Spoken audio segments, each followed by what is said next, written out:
It's a scene, I likened it sadly to a chapter in Lord of the Flies come to life, where you see when people are reduced to this raw struggle for survival, what happens. So this is indicative, the Biden administration believes, of Israel's lack of a clear plan. It simply does not have a way of providing order and security in the areas that it has cleared of Hamas fighters in northern Gaza.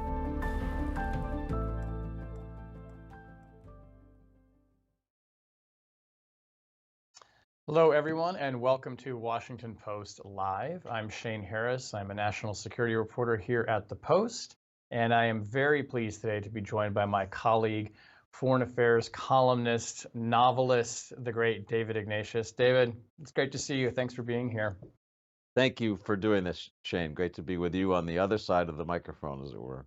Yeah, it's a nice change, right? We showed your previous 11 novels there on the screen, so people could see those. You are now on number 12. One of these days, you're going to tell me when you sleep, since you are also writing a regular column for the Post. And we're going to get to talk about the new book, which I really, really enjoyed, Phantom Orbit. Folks see it there. But first, while you're here, I wanted to talk to you just a bit about events in the Middle East that are in Israel, because we saw some news yesterday. There was reports of Hamas agreeing to a ceasefire proposal from Egypt and from Qatar, notably not necessarily the Israeli proposal. I'm just curious to kind of get your thoughts on where we are in this moment, where it seemed like we were whipsawing yesterday back and forth on whether there might be a deal in sight, whether that was actually not to be. What are you thinking? What are you hearing? So my sense, Shane, is that we're in the last phase of bargaining. As is often the case in the Middle East, it's accompanied by violence. The Israelis have been attacking, not in a full-scale attack mode, but advancing their troops on Rafah. The offensive that they've been saying was on the way for many weeks. Whether this will lead to a final deal, obviously, I don't know. What I hear from sources in the administration is that they think it's possible. I have to say, President Biden has been working extraordinarily hard to make this happen. He sent Bill Burns, the CIA director, for repeated meetings back and forth, Cairo, Doha, Cairo, to try to provide American guarantees, assurances, and pressure to make this happen. The administration feels it's essential to get this war into a different phase where it can begin to de-escalate.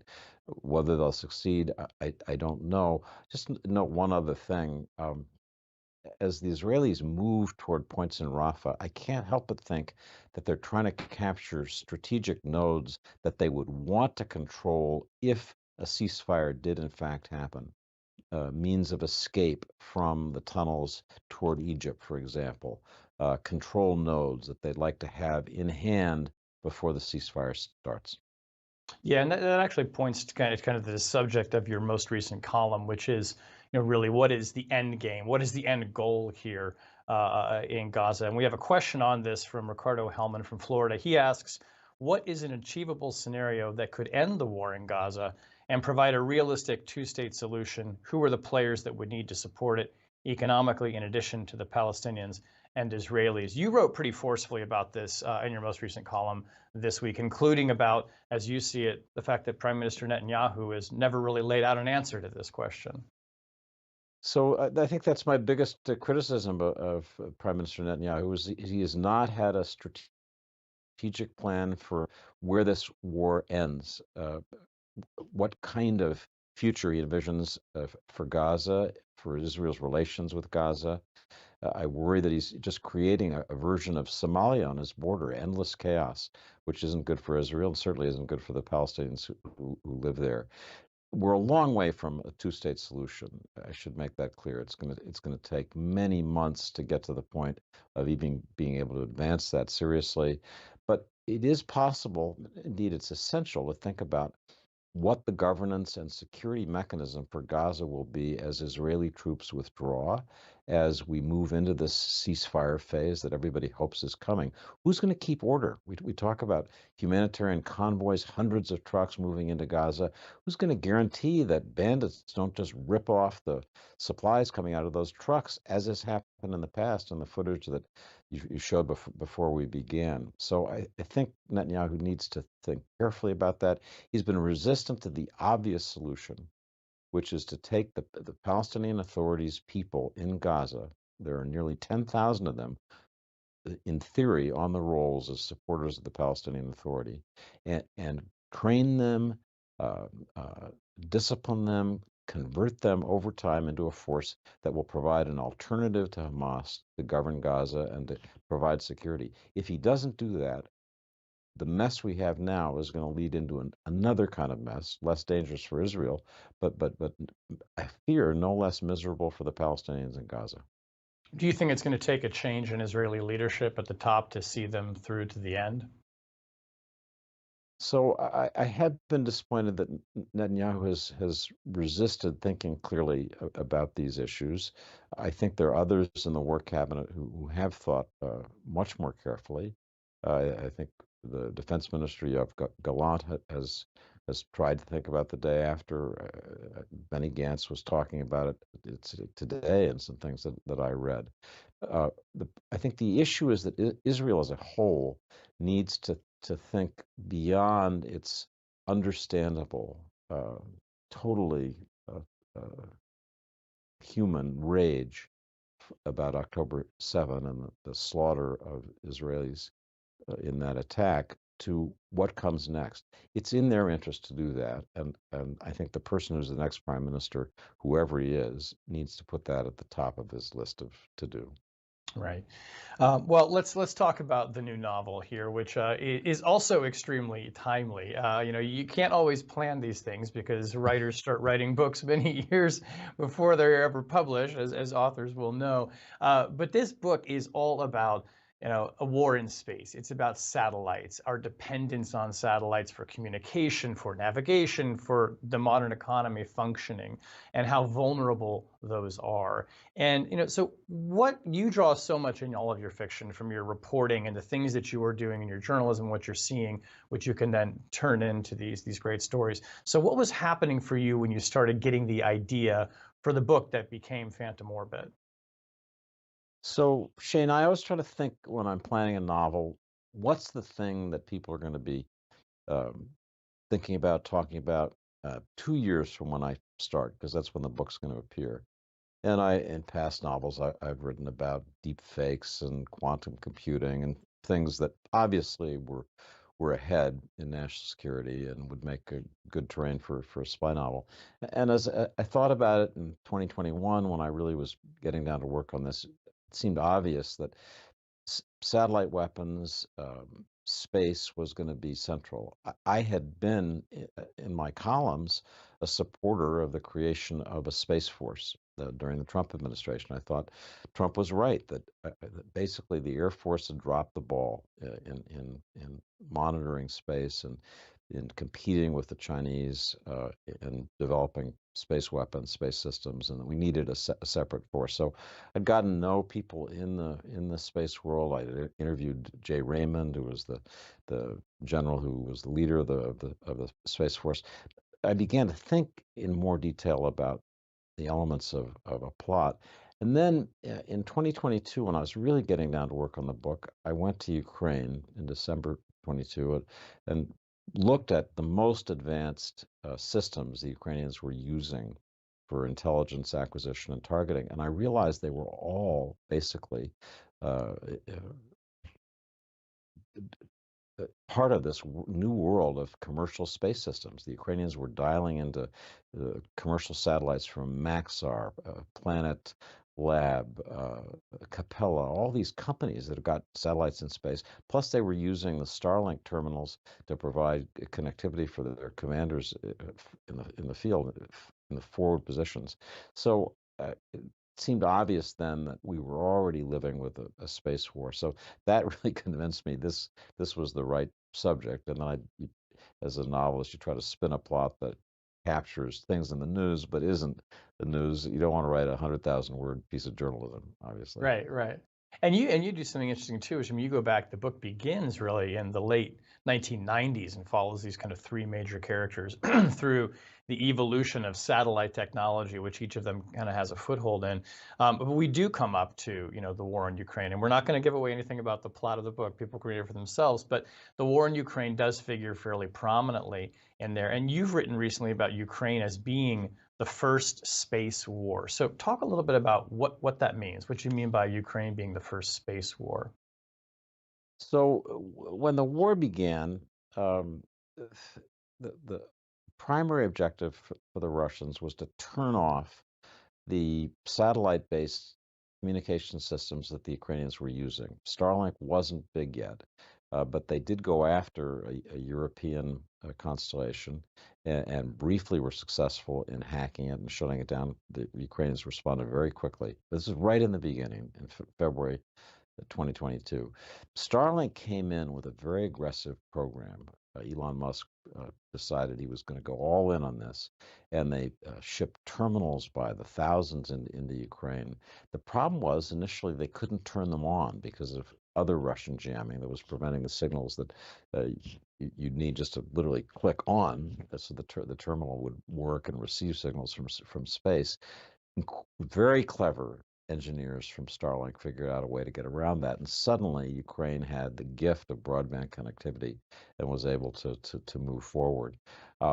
In my reporting, I saw lots of other systems. I was able to look at what Ukrainian commanders see when they're looking. I remember seeing a screen that had Kherson in the south, and the sort of control nodule said, this is the number of satellites, commercial satellites, that will pass over this area of Ukraine in the next 24 hours. If you'd like more, you can, add this additional coverage by paying more money. You can go from something like 4 to 8.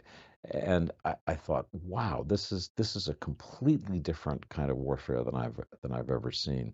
The Russians have not been able to catch up. They don't have the same commercial resources of their own. They've tried very hard to jam all these systems. They've had some success, but in my most recent trip a month ago, I looked at all the ways that the Ukrainians have found working with Western companies to evade jamming. So in sum, yeah, this is a space war. It's a technology war. It's much more of an inflection point in warfare than I think most people realize. When you're seeing these things as a reporter, I mean, and you might be thinking, how could I perhaps work this into a fictional story at some point? I mean, are you kind of imagining, who the characters might be? Is it sort of in your head? It's happening on two tracks as you're reporting, and you're thinking what the novel version might be like. I mean, so much of it is drawn from events that we've all seen, but there is that fictional ribbon that kind of runs through it too. So reporting is a highly conscious, focused effort. You're just on the balls of your feet. You're leaning forward. You're asking questions. You're writing notes. Hard to think of a more focused, conscious effort than that. Writing fiction, I found, and this is my 12th book, is preconscious in a way. It's more like dreaming than it is like reporting or writing a news story. You just fall into the characters and plot. You dream about them literally. You fall asleep thinking about them. So it's a different kind of creative work than the creative work we do as journalists. And I think all of the reporting that I do is there, in my mind and my preconscious. I don't know how all the pieces assemble themselves. Some are drawn from life, some are just entirely imagined. Nobody ever existed like some of the characters in this novel. Yeah.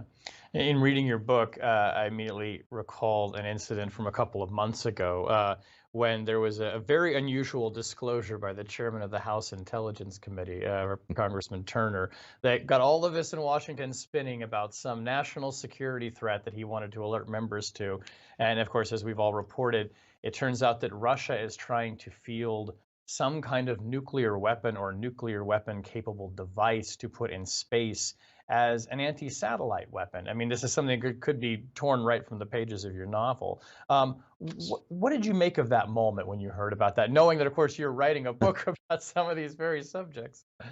Well, I wanted to send a note to Congressman Turner saying, what a timely intervention, because I knew my book was coming out. So the Russians have a problem, which is how do they deal with the incredible development of U.S.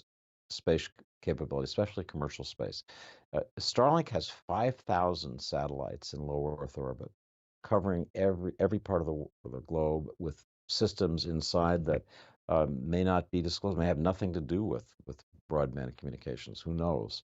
Amazon's about to put up another 2,000 satellites in low Earth orbit. What are the Russians going to do about that? What do they do about the existing array of satellite communications now? They've tried to jam them. That's not successful, as I mentioned earlier. So they've been thinking, I think, with increasing anxiety about this problem. And what Congressman Turner surfaced was the most extreme, I think, really crazy way of responding, which is to simply detonate a nuclear weapon in low Earth orbit and turn low Earth orbit, where all these commercial satellites that bedevil the Russians are located, into a junkyard, so nothing can pass. There'll just be a debris field for the rest of our lifetimes. It's just a dreadful, dreadful idea. The international community should unite in saying, don't even think about it.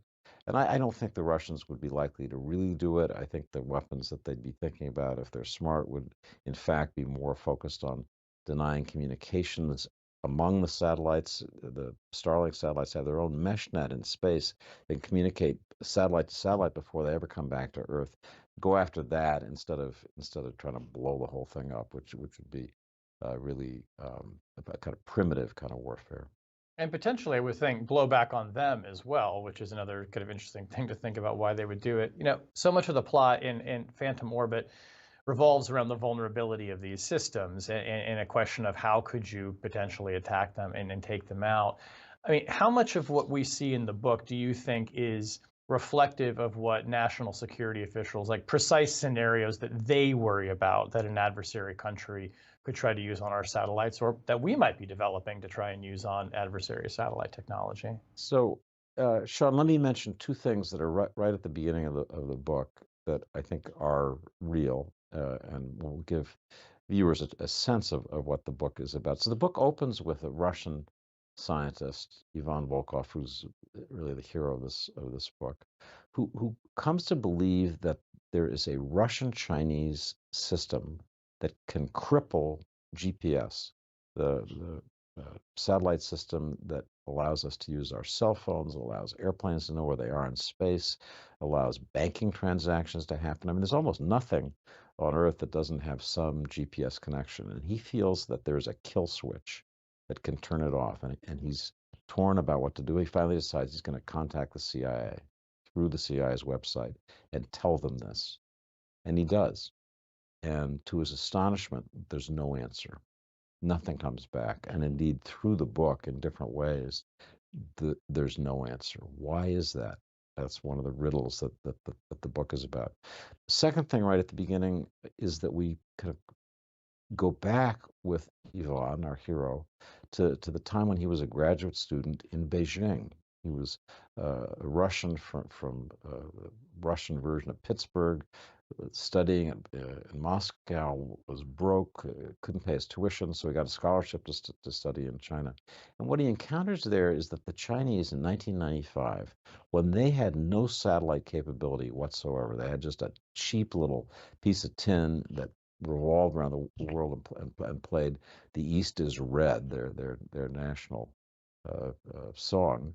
But they knew that space was crucial. So they began thinking, and I think this is drawn from fact, they began thinking, how can we intervene in the supply chain for America's incredibly advanced space systems like GPS, so that little tiny pieces of Chinese technology are inserted in ways that are invisible, little parts of big systems that will give them the ability to compromise those systems down the road, because they know that satellite systems are crucial for national security. So that theme runs through the book, this Chinese effort to penetrate what we're doing, sometimes in league with the Russians. That's how we get started in the book. I think those are very real dilemmas that the U.S. has in fact encountered. especially this idea of the Chinese penetrating our supply chain. Yeah, so much of the book it reads like a space race between the U.S., Russia, and China, and there are times when it's not clear necessarily who's in the lead. And I want to ask you about Volkov too, this character who kind of grapples with this question of whether to become, essentially try to become an agent for the CIA or an informant.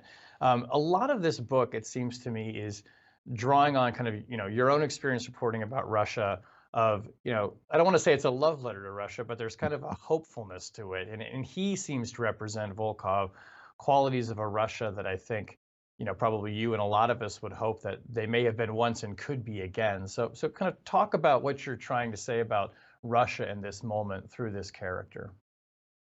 So I do say just that, Shane, in the acknowledgments, that there's a way in which this book is a love letter to the Russia that once was and may be again.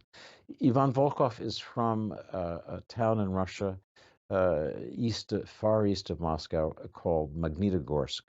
It's the town that Stalin envisioned as the great steel capital of the Soviet Union. It is like Pittsburgh, a mill town, built around a mountain of iron ore that was so overwhelming that it said compasses wouldn't work in the area of Magnitogorsk. So, like our own Pittsburgh, it was crushed after the fall of the Soviet Union. It was a ruined industrial town, and that's where my hero grew up. And he grew up with the legacy of Soviet communism. His father had been a party official in this steel town. And he's just living in a shattered world. He's a brilliant young man. He's good at math and science, as so many Russians are. He gets scholarships. He joins, all Russia clubs and competitions. Ends up in Moscow, and then finally, as I say, in Beijing. But I wanted people to see somebody who embodies the values that I admire in Russian culture. Intellectual creativity, discipline in the sciences, a kind of yearning for something that's better than what they have, which I tragically to me, Putin is just crushing. That wonderful thing in the Russian spirit, I think, is more and more under stress. The Washington Post today has a brilliant piece by our Moscow correspondent that I commend to people about Putinism, the new regime that Putin is creating. So I wanted Volkov and his son, Dmitry, who becomes a kind of crusading prosecutor in Russia, to be embodiments of a place that's different from the one that Putin, tragically to me, is creating. Yeah.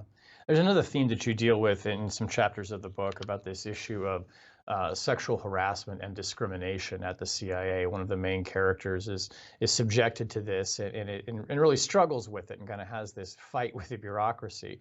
And we've seen this has really come to light in the past year. So the House Intelligence Committee, we mentioned Chairman Turner a moment ago, has investigated the issues of harassment and discrimination at the agency. Can you talk a little bit about that and what you wanted to work in and make people aware of when you were writing about this character and her particular fight with her employers? So we first meet this character, Edith Ryan, in 1995 when she, like Volkov, is a graduate student in Beijing. She is in a kind of agent role with the CIA. She's not yet joined the CIA as a case officer, but she's reporting to people. She's kind of a spotter. She sees Volkov and has an interaction with him that she ends up being deeply ashamed of, feeling that she's crossing a line between emotional and professional. And later in her career, as she becomes a case officer, she tragically, like many women that I've interviewed over the years, is subject to sexual harassment in a culture that, as we know, looking at stories about the CIA and its operations is just sometimes too aggressive, uncontrolled, lacking discipline. Over the years, I'm sure, like you, Shane, covering the CIA, have heard many stories about case officers whose behavior was out of control, and in most cases were eventually brought to discipline, but not all. And that's a part of the legacy of the modern CIA. I think they take the issue seriously now. Women case officers are much more prominent in the agency. We've had a woman director, and Gina Haspel, So I think it is different, but that's a fight that my character Edith Ryan has to wage. She wages it courageously. She ends up in ways that let the reader discover being very successful in the end in bringing something new to the agency to help people like her who suffered this kind of harassment, discrimination. There's an audience question from D. Slattery from New Jersey who asks a related question, a bit more. It's from the Israeli perspective. She writes that she's read that Israeli military stationed near the Gaza border had repeatedly reported to sightings of unusual activities by Hamas prior to October 7th, and yet were dismissed by their male superiors as not credible. There's even a part in the beginning of your book where it's a young female analyst who flags this warning that the protagonist Volkov sends in. And you write that a more experienced officer would have likely disregarded it. I mean, it seems like we're seeing some of this play out in the Israeli context too, of women lower down the chain simply being ignored by their superiors, and the consequences can be pretty devastating. So when the Gaza war is over and it's time for retrospectives, I think one of the most shocking facts will be that, as with 9/11, every piece of information necessary to prevent this attack was in the system. It is reported by our colleague Ronan Bergman at the New York Times that there was a woman analyst. I believe she was at the unit that does cyber activities, Unit 8200, but I'm not certain of that, who saw intelligence that described exactly the plan that was carried out on October 7th, and all the details of how they would stage it, and tried to bring it to the attention of her superiors, and her superiors wouldn't listen. Was sexism a part of that? Who can say? They were convinced that no, Hamas is in a different phase. They're now buying into the idea of more prosperity in Gaza. They're working with Qatar to improve their political situation. No, they're not going to do that. And so this woman was ignored. I'm sure you could get a catalog from Israel, the CIA, probably any intelligence service on the planet, where women tried to say things and men ignored them. And hopefully when the details of this come out, it will be a pretty stark warning to everybody to pay attention to your subordinates, whoever they are. Right. We just got a couple minutes left. I just want to ask you one last question. Of course, Vladimir Putin has been inaugurated today for his, I believe it's his another 6-year term as president, effectively becoming president for life here in Russia. Because, you talked about technology and satellite technology being so crucial to the way Ukraine has fought the war. They are finally now getting weapons from the U.S. after Congress has finally passed this $61 billion aid package. Just very briefly, what are your thoughts on what the rest of the year looks like for Ukraine, whether this weaponry is going to be decisive as they try and push Russia back? So I don't think it'll be decisive this year. I think the great thing about this weapons package is it's enough to stretch into the next administration, whether that's Biden or Trump. Obviously, we don't know, but $61 billion will go a long way. I think that the job for Ukraine this year is to hold tight, to consolidate their lines, to use the new ATACMS long-range missiles to strike at Russian targets within occupied Ukraine, in Crimea, in the Donbass, really make life difficult for the Russians in their forward logistics positions, make it tough for them to stay where they are. But in terms of a real Ukrainian breakout to push the Russians back, as they tried to do unsuccessfully last year, I think that's going to wait for next year. All right, well, David, we are out of time. I wish we had more time to talk about the book and the world. The book is Phantom Orbit. People should read it. It is remarkably timely. It's a great read. I tore through it. And so, David, thank you so much for being here to share your insights and to talk about your 12th novel. Appreciate it. Thank you, Sean. And thank you to everybody for joining us. If you want to find out more about these conversations, go over to WashingtonPost.com/live. And when you're there, subscribe to the Washington Post. You can find a free trial of the paper there. I'm Shane Harris. Thanks again for joining us on Washington Post Live. Take care.